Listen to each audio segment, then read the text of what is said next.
These days, hazardous conversations include those where you speak plain, objective truth. Truths like men and women are different, and one can never be the other. Or every person has the inalienable right to defend, even lethally, their life, liberty, and property. Choosing to speak such truths will get you canceled, banned, declared an extremist and or a national security threat, and may very likely end up costing you your livelihood. But these are precisely the hazardous conversations that we must be engaged in on a daily basis. So, won't you join me as we have another hazardous conversation? Trigger warning disclaimer. Hazardous Conversations pushes rhetorical boundaries for acceptable political discourse. Listening to this program could have the uncomfortable side effect of provoking deep intellectual inquiry into foundational principles of liberty. Listener discretion is advised. In episode 1, I shared the fact that I have very recently been fired from my federal job with the Navy over my active opposition to the COVID mandate madness. Now, for those of you that have followed my Hazardous Liberty Facebook page for a while, you know a good deal of the details involved with all that.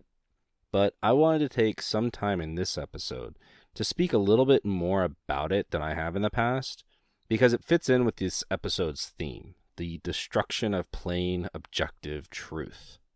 Specifically, I want to get into the charge of, quote, conduct unbecoming. In that charge, the government is claiming that 2 social media posts that I made somehow contained threats of or calls for violence.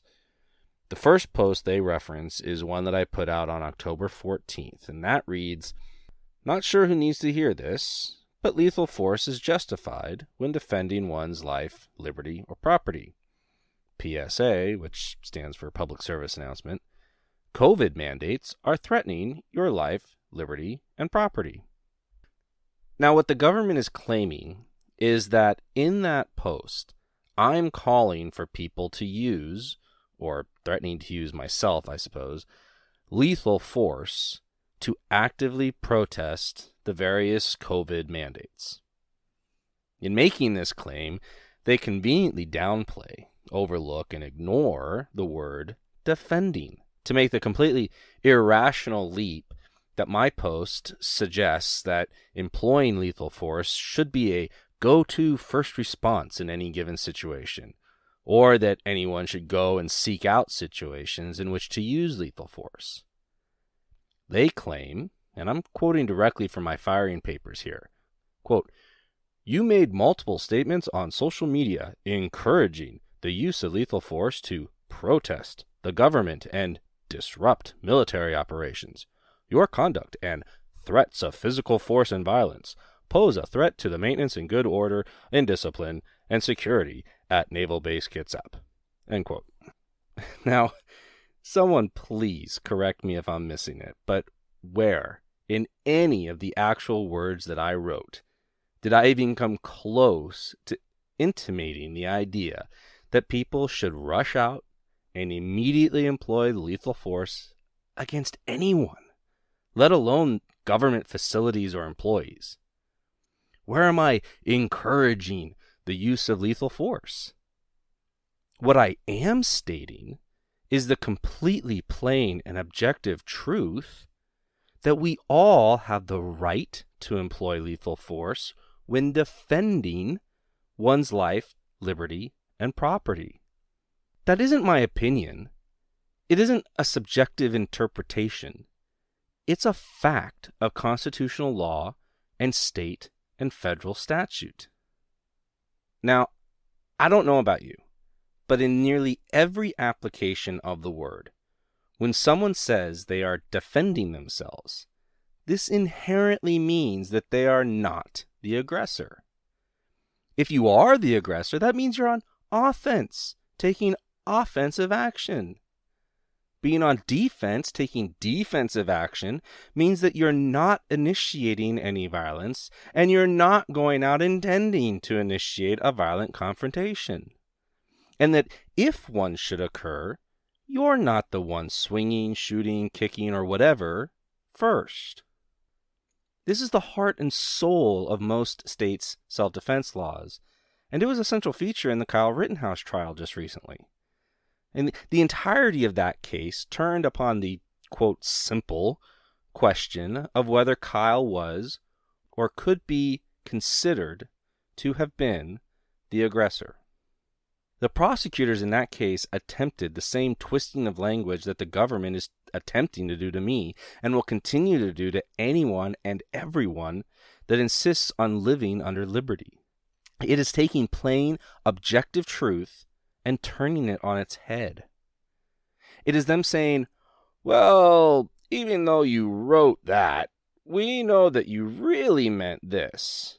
It's them saying, well, you wrote the word defending, but we know that you really meant attacking, so we're going to go ahead and punish you for what we say you meant, not what you really wrote. So, because they have now twisted that single word 180 degrees from its actual meaning, this allows them to impute all of the rest of the plainly false lies in the charge.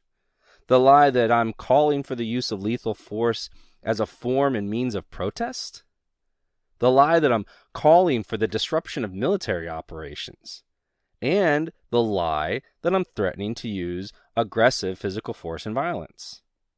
And all of this depends on a willingness to ignore the fact that nowhere in that post is there any mention or inference of the government, the Navy, my actual workplace, or any of the people that I work with. In fact, it makes no mention of any specific or general action of any kind. It merely articulates a fundamental and foundational principle of liberty. A principle so fundamental that the United States could not exist without it. But perhaps that's why so many on the left are trying so desperately to destroy and erase it. Now, the second post that they refer to is one that I made back in July of 2021 that I dubbed my, quote, freedom pledge. It's a little lengthy, so while I will read it here once, you can also find a copy of it on hazardousliberty.com. So, here is my freedom pledge. I do solemnly swear that I will forcefully and lethally resist any and all efforts to require any American citizen to undergo medical procedures and or treatments without their own consent. This includes, but is not limited to, any governmental actions or programs designed to force or coerce compliance. Any action by a private entity that attempts to force or coerce compliance. Any actions by private individuals that attempt to force or coerce compliance. Bodily autonomy represents the convergence of the three fundamental rights of freedom: life, liberty, and property. To threaten that autonomy is tantamount to declaring war on freedom itself. I declare here and now that I will fight in that war, no matter who the aggressor may be.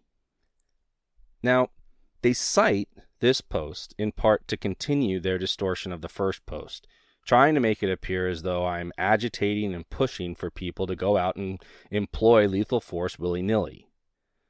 Once again, they deliberately ignored the use and plain meaning of words like resist, which has a necessarily defensive meaning.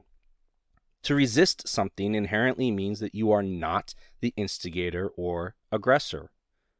So, a complete disregard for this word is essential for their ability to imply that it connotes a threat of any kind. But they don't stop there, oh no. They seize upon the part where I state my intent to resist any governmental actions or programs designed to force or coerce compliance, and claim that it is tantamount to disobeying a direct order. They say, and I quote, "As a government employee, you are required to obey direct orders. You have failed to prove you are capable of doing such by posting comments against a mandated directive." End quote. Problem is, at the time that they initiated the firing process, this mandated directive had not yet actually been implemented. And when they actually got around to firing me, the directive had been ruled unconstitutional. Now, just about everyone knows that no one, absolutely no one, active military or civilian, is obligated to follow any unlawful or immoral order. Period. To somehow suggest that I, in any way, forfeited my ability to comment and criticize the actions of my government by mere virtue of being employed by that government is absurd and completely antithetical to all conceptions of free speech, especially when none of that criticism and commentary utilized resources or time on the clock at said job. Guys and gals, do we see what is happening here? Do we understand the depths of the attacks on plain, objective truth? The seizing of control of language has been in the works for several decades, but we are now seeing that morph into an all-out assault on plain, objective truth. Publicly carrying a firearm is called intimidating. Recognizing biological fact is called hateful. And articulating fundamental constitutional principles is being called threatening. We are being told not to believe our own eyes and experiences in favor of media and bureaucratic narratives. My goodness, how many people still believe that the death toll from COVID is in the millions? How many people are still wearing the face diaper? And how many are going to line up for their 50th booster? The destruction of plain, objective truth. Changing the centuries-old definition of vaccine to a meaningless and completely unquantifiable thing. The destruction of plain, objective truth. Telling women that the naked man soaping up his penis and testicles in the shower at the gym is really a woman, and that you are being hateful if you not only complain, but also if you don't stay in there and embrace his identity. The destruction of plain, objective truth. Telling military members, combat veterans, that they must receive a medically useless, harmful injection because of a virus that poses no significant threat to them or their brothers and sisters in arms. And if they don't, then their 10, 15, 20, or 30 years of honorable service will be stolen from them. The destruction of plain, objective truth. Somehow deciding that the Constitution grants the right to murder babies, absent any words in that document that could ever be interpreted as saying such, yet denying the plain text of the Second Amendment. The destruction of plain, objective truth. Now, as I was working on this episode, something flickered across my Twitter feed that I had first heard about from a listener on the Todd Herman Show podcast a few days ago. There's this new Disney movie that's now available on Disney Plus called Turning Red. Now, according to the listener, there's a scene in that movie very early on in which a young girl is drawing an older boy. And as the scene unfolds, it is very clear that this act is being used as a, quote, artistic substitution for self-gratification. Now, curiosity got the better of me, and I went to the Disney Plus app to see what this scene actually has in it. Now, I'll admit, my first reaction was, that's it? I mean, it's not explicit. It lasts barely a few seconds. But the more I thought about it and evaluated the totality of the scene, the more I realized that my own conditioning was kicking in. See, I, like most of us, have been conditioned to think that this is a wink, wink, nod, nod inside joke, put in there for the parents to get, but just meant to be funny for the kids if they think it's funny at all. And you know what? It is funny. The way they did it, it's a funny treatment of what many of us may have gone through during that period of life. But its comedic value isn't the issue here. The issue is whether this subject should be addressed in a kid's cartoon at all. I mean, was there no other way that the creators of the film could have conveyed the turbulent emotions of their character than how they did? The answer, of course, is yes. So the question is, why did they choose to do it this way? Well, let's look at what else Disney has been up to this week to possibly contextualize it. First, we have the Disney CEO coming out in opposition to Florida's parental rights legislation that Governor DeSantis signed into law, followed by walkouts of Disney employees to show their solidarity in opposition to this law. Now, what does this legislation do that Disney opposes? It prevents children, 3rd grade and lower, from being taught sexuality, gender identity, and sexually related and explicit content. And it gives parents the right to know about what is being taught in the classroom and gives them a chance to object to it. Why would Disney be objecting to that? Oh, but also this week, we had 4 Disney employees in Florida being arrested as part of a child sex trafficking ring. Seems like there's a theme developing here. Now, I'm not suggesting that these things are directly linked to each other, other than to say that this is what the long-term denial of plain objective truth gets us. Disney is all in for the sexualization of children. They have been co-opted by people who do not accept the plain objective and scientific truth that children are not mature enough as human beings to become sexual beings. They are run by people who push the lie that children can comprehend and fully employ ideas like consent, or fully contemplate the consequences of their choices.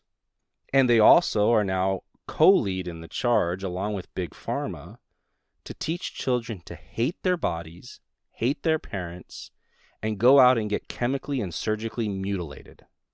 The destruction of plain, objective truth. Folks, this is a point which we cannot yield. If we yield the field on this, then we yield it on absolutely everything. If we give up on plain, objective truth, then we can never take a principled, moral stand on anything, ever. If we abandon plain, objective truth, then we will be submitting ourselves to a never-ending tyranny of subjective moral relativism. We have to push back.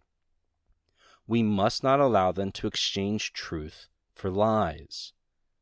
We have to have the hazardous conversations that will put our friendships, our personal and professional relationships, and our careers at risk.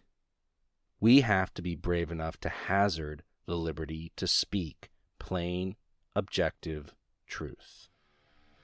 Now, if you are enjoying this podcast, please like it, rate it, follow it, leave a comment, maybe even subscribe to it. But most definitely, share it with others you think might enjoy it as well.